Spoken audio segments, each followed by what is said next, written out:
Hi, welcome to this part 2 of memorizing the fretboard. So in this video I'm going to focus on how to take the notes that you can figure out on the neck and get to where you instantly know them. So if I put my finger down, I know that's an F sharp G flat, or I know that's an F, or a D sharp E flat, anywhere on the neck. But not just knowing them. The real benefit is how to apply them and make the rest of your playing better.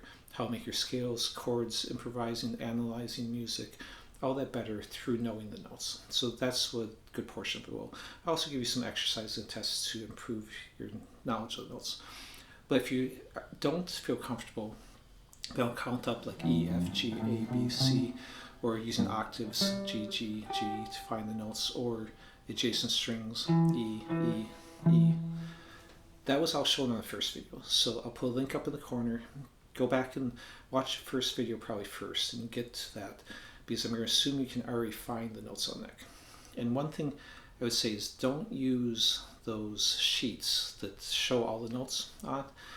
They're okay as a reference or to check yourself afterwards, but that's like looking up an answer on Google they need for math. You don't learn how to do the math, you just get the answer. Figuring out what the notes are, whether it's counting up D, E, F to find the notes, will make it set in your mind and remember it much better than if you just look at a chart and that tells you, okay, that's F. So don't use those when we're doing these exercises. All right, so let's go ahead and jump into it. Before I do, please subscribe if you can. I'll put a link to my Patreon page down in the comments section also. So any of that would be very much appreciated. But let's just jump into this. So if you have done some of those exercises, counting up, one simple thing you can do is do them with visualization instead of using the guitar neck. So when you don't have your guitar, but you still want to get some practice time in, but you're laying in bed, you can't sleep, or you're forced to be waiting somewhere, just visualize in your head. Don't think about this and just say, okay, what are the notes on the B string? Okay, open B, first fret C, third fret D, fifth fret E, etc. You can go through them. Or what are the octaves? A notes, open A, octave higher, second fret, third string, octave higher, fifth fret, first string, and then first string and sixth are always the same, so you have A on the sixth string, fifth fret, seventh fret, fourth string, etc. So you can kind of go through that in your head and picture the neck while you do it, and that can give you benefit when you don't have your neck. But let's jump into some of the ways to apply it.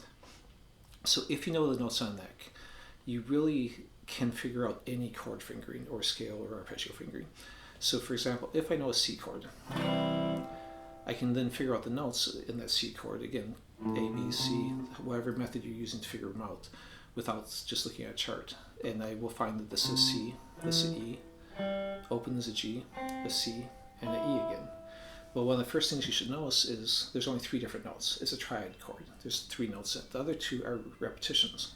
So right there, knowing that will give you the ability to say, okay, I can play just these 3 strings, and that's a full C chord, C, E, G. I can play the middle 3, and that's inversion, but it's E, G, C. I can play the top 3.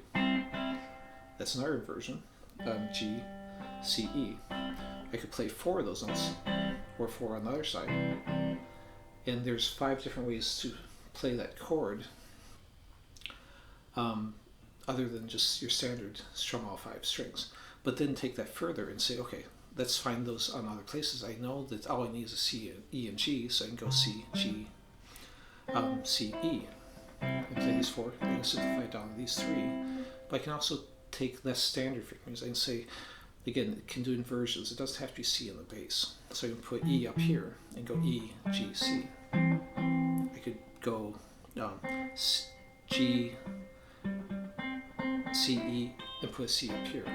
I could then take this and go C, G, E, and etc. So you can move anywhere in the neck, find any fingering for any chord. Any chord, doesn't matter how complex it is, if you know a fingering of it or if you know the notes that are in it. And if you know the fingering, you can find the notes that are in it. And a good exercise would be just take chord sheets with chord boxes and write the names of the letters underneath, figure them out, and then write down that, okay, A minor is A, E, A again, C, E. And again, this is how you start to learn the notes better. And it doesn't matter what shape it's in, right next to the chord box where the notes are. You can do the same thing with any of your scales. Now, another way this helps you then is you can look at, okay, if I have a C, E, and G in this chord, and I'm playing a C major scale over it, where are the C, so here's like a C major scale, where are the C, E, and G in that scale? So I can then use those as target notes when that chord is playing in the background. So again, this helps you to understand harmony. If you have a favorite player that you like, look at their music, look at the chord that's going in the background, write out the notes of it, and then look at the solo that they're doing over it, and you'll find, okay, which notes are they stopping out? Maybe they're emphasizing the third. Maybe they're creating tension and playing a flat 5 or a flat 9 or a major 7th or something else. And by analyzing and seeing what they're using to create tension, are they playing, like I said, like a flat 5, and then are they resolving up to a 5th? And even if you don't know, understand the intervals that well, you still can look at, well, this note's outside the scale, and then they're going back to a scale, and they're going to this G. Well, if as far as the intervals, when you say 5th, that just means 1, 2, 3, 4, 5, 5th note up the scale. Okay. So you can look at what the tendencies of your favorite players are, or your favorite solo is. And then you can mimic those without actually copying the solo. You can say, okay, in this solo they start on the root, they do some sort of scale run, whatever they're doing, and they end on, whatever they are, and you can use that to then put that same idea in your playing, of this favorite player usually focuses on these notes. Well, I'm going to do that too. Another thing you can do is, just like we're refingering chords, refinger your arpeggios and your scales, your licks, anything you know. If you know how sight read music and you're playing the basic thing back here in this position, you're playing D, C, B, A, well then find D, C, B, A, D, C, B, A, in other positions, D, C, B, A on the neck. And again, this will get your knowledge of where things can be repeated, but also where those notes are on the neck.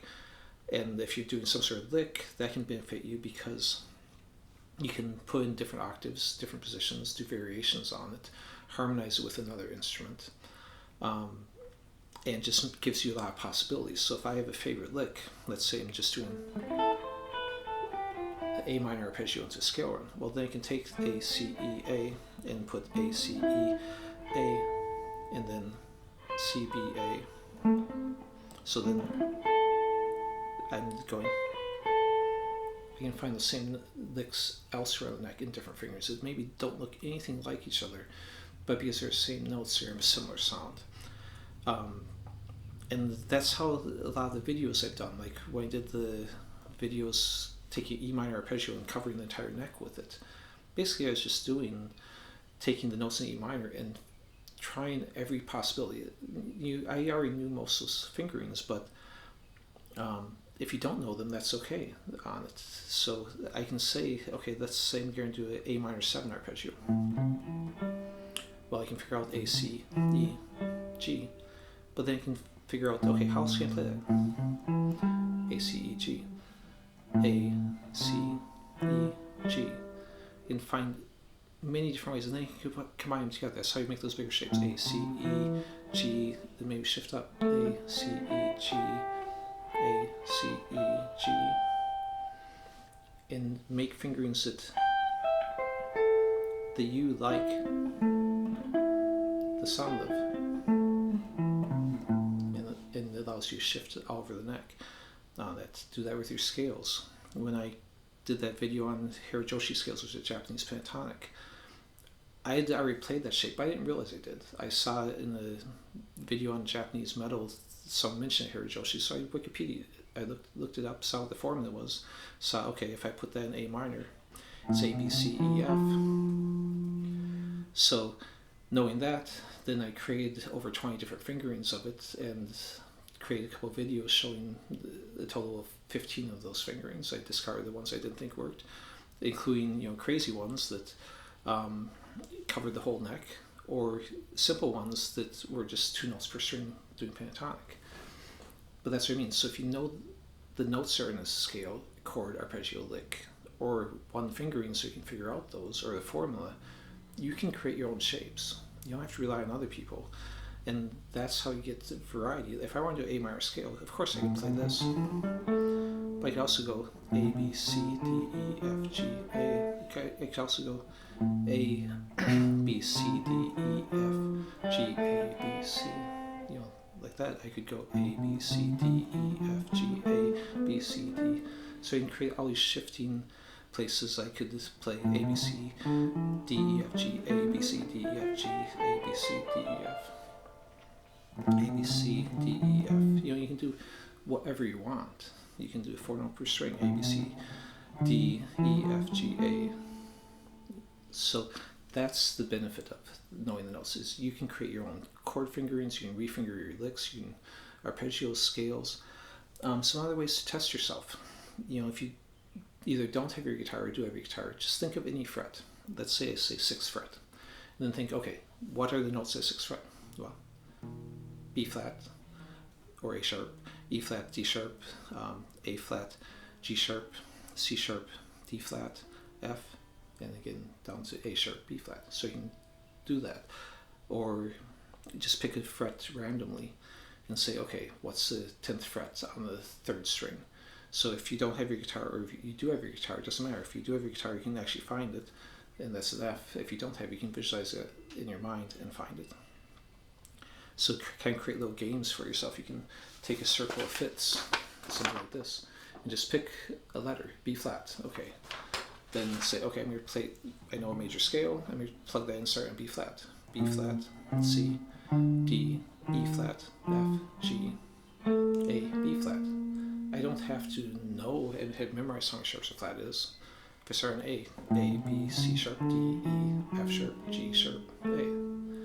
And if you're wondering what determines whether it's sharp or flat, it's just you're trying not to repeat the same letters. So if I go A, B, this would have to be C sharp, because if I thought of this as D flat, I wouldn't have a C note. D, E, F sharp, because if I thought G flat, I wouldn't have an F note. Okay. Anyways, tons of ideas. Think outside the box, create your own ideas, sight read through tab, and then write out the letters of the tab notes underneath the tab. You'll start to see patterns much more if you do that. You might have some lick that goes like this, and then it jumps up here.